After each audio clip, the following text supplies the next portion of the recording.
This program is brought to you by On-Site Technologies. Hello, thank you for joining us today for Women of Mariposa. Today my guest is Gail Driefus, and Gail plays in a band.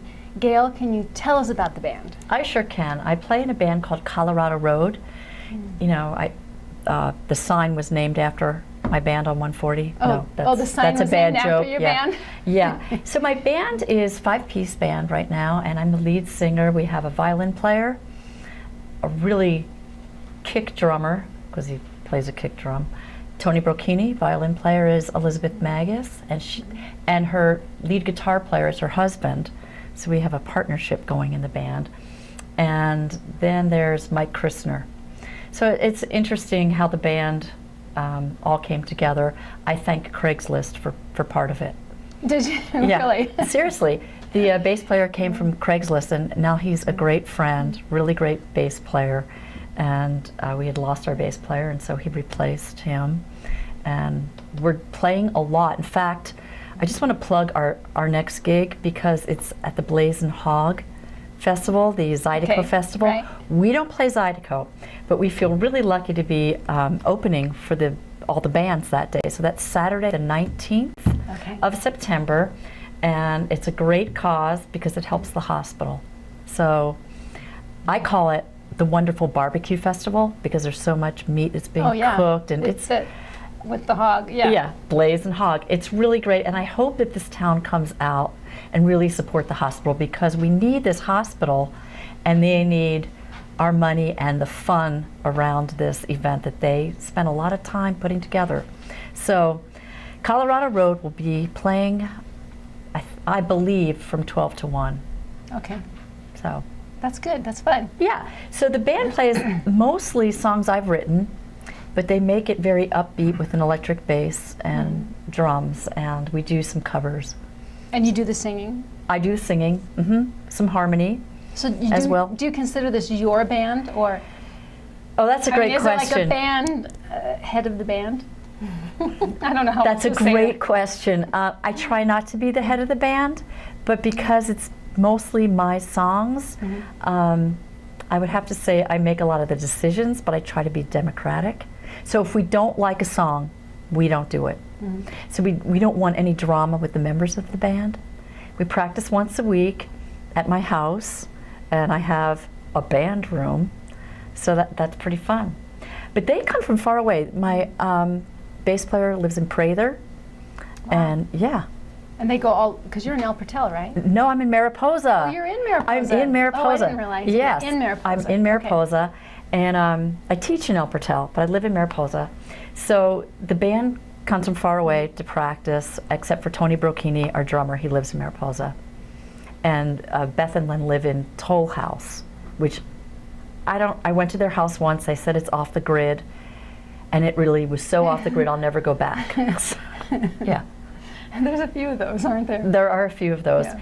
So that's the band, and we're going to be recording a CD this winter. Adam Burns is going to be doing our production, so I'm really excited about that. It's going to be 10 songs, all originals.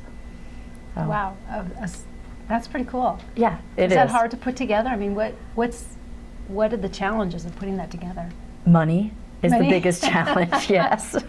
And deciding what to do, and that we all feel good about the project, so that when we listen to it afterwards, none of us are shaking our head and feeling embarrassed about it. So, there's a lot of little things, but it's a great creative project, and I'm really looking forward to doing it. And Adam did my first CD, Colorado Road, different members at that time, and he does such a great job. So I'm really looking forward to this. That's exciting. So where are you recording it at? Do you have Is it at your house? We're probably going to be doing it in the band room at my house. Yeah, Adam has all the equipment. Okay. We'll make the room a little bit more acoustic sounding, so it's better. So that's our plan. That's our winter plan. As soon as the rain comes, we're recording. We'll be recording. Yeah. That's a good plan. There's supposed to be a lot of rain. That's what I hear. So you might have to do a lot of recording. Which Adam would, I'm sure, love. So it's a lot of it is live, and some of it's track by track. So right now, I'm actually working on really paying attention to the songs and getting some people to listen to my songs and say, maybe try this, maybe try that. In fact, I went to music camp this summer, and that's what I focused on. Oh. Yeah. So, so this is your first one, right? This is will my be your first CD. Right. Actually, it's not. I've done a lot of CDs for national parks. I've done a lot of kids CDs. I've done 7 for national parks. I didn't know that. It's a big secret. I did one for Yosemite. Then I was playing with Colorado Road, a different configuration, and we did a CD. So this will really be my first CD with this configuration with of these this guys, band. Yeah. This band. Mm-hmm. That's exciting. Wow. I'm excited about it. Wow. Okay, so how, and maybe think broader than just the band, but Okay. how do you define success? What do you think success is? In not too many words. In not too many words. Well, I've had a long teaching day, so you won't get that many words. I define success, personal success, is not defined by money. It's defined by finding my passion and being able to share it and make it a part of my life. So I feel really lucky that for a lot of accounts I'm pretty successful, which, I repeat, doesn't have a lot to do with money, but has to do with really inner happiness and the joy of finding something that I share with my students. And I've also made it part of my life, which could segue into Yosemite Songwriting Retreat, if we wanted to talk about that. You could. Okay. Go ahead. So once a year at Columbus Day weekend at the Bug, I do a retreat, or I called Yosemite Songwriting Retreat, and it involves major songwriters. This year we have Eliza Gilkison and Joe Craven. Both of them are award-winning songwriters, and they're coming a distance to be at the Bug. And we have other instructors, Jamie Kelly Curtis from Santa Cruz, and Rick Turner, who is not an instructor, so to speak, but he's a luthier. Do you know what that is? No, I don't. Okay, a luthier is somebody that makes and repairs stringed instruments, and Rick does fretted stringed instruments. So he will be at the retreat with his table out fixing guitars, mandolins, banjos. So that's part of the retreat, but a lot of it is workshops and open mics for our students that have signed up from all over the place. We get some people from out of state.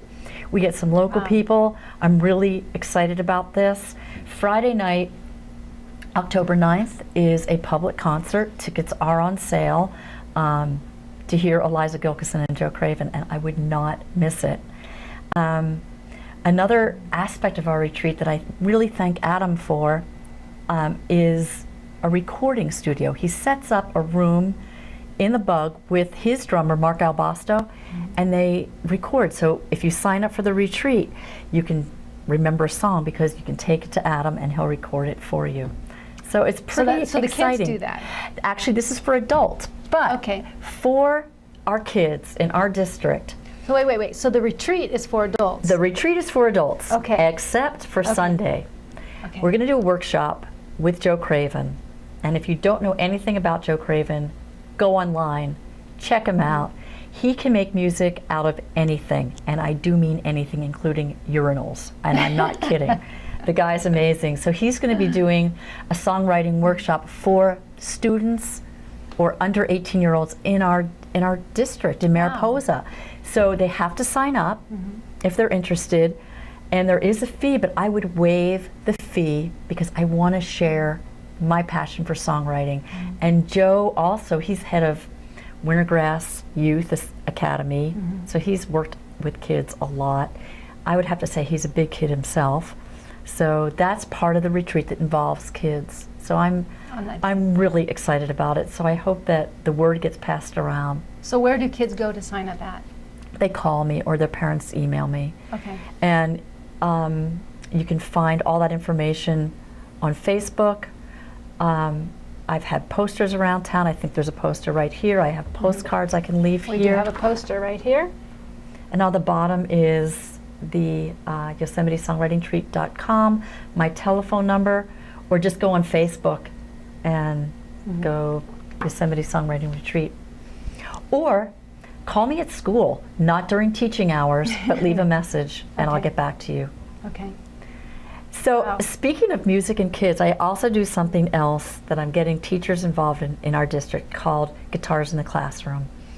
And there's a fabulous woman named Jessica Barron who has a nonprofit that teaches teachers how to use music in their classroom without being a super musician. And I'm doing the training with her so I can train our teachers.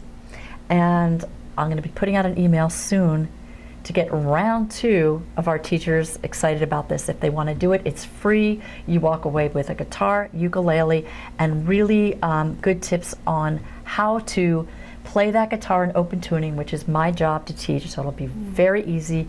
You don't have to be a musician. See, that's intimidating to me because I'm not musically talented. Then you need to sign up. So Okay, it's for especially people like me. It's for people like you, exactly. You could play on and off the strings, on the strings, off the strings, and be writing songs with your students in one session.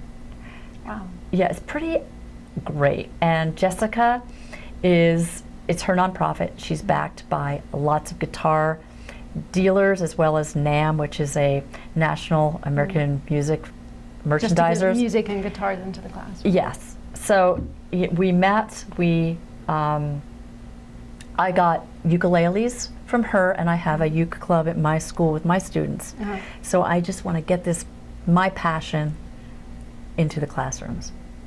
Wow. And that's such a great thing to bring your passion into the classroom. Whether the kids like it or not. Yeah, I Well, bring it. When you're passionate, a lot of times they'll it'll pique their interest and they get interested. It usually is, and Yeah. I bring music into the subjects I teach, which is history and English. Right. So we do a lot of music, but I want to share that music with kids and adults. So, lots of opportunities to get connected and do some music and bring it into the schools. I think that's exciting. Thank you. Oh my gosh. So just tell me, wrapping up, do you have any role models? I do. I have to say my first role model is my mother. She is a woman with a lot of courage. She was a school teacher. She raised me single-handedly, which was quite a job, she'll tell you. And I think that could be a whole nother interview. it could be. Or like, what was Gail like when she was 12, 13, 14? But my mom really is my role model. She's in her 80s. She works full-time, and she's well-read, and she's the person I call up to say, Mom, I've just had a bad day, or Mom, I want to share something that my kids did. She is that person. So that's my biggest role models.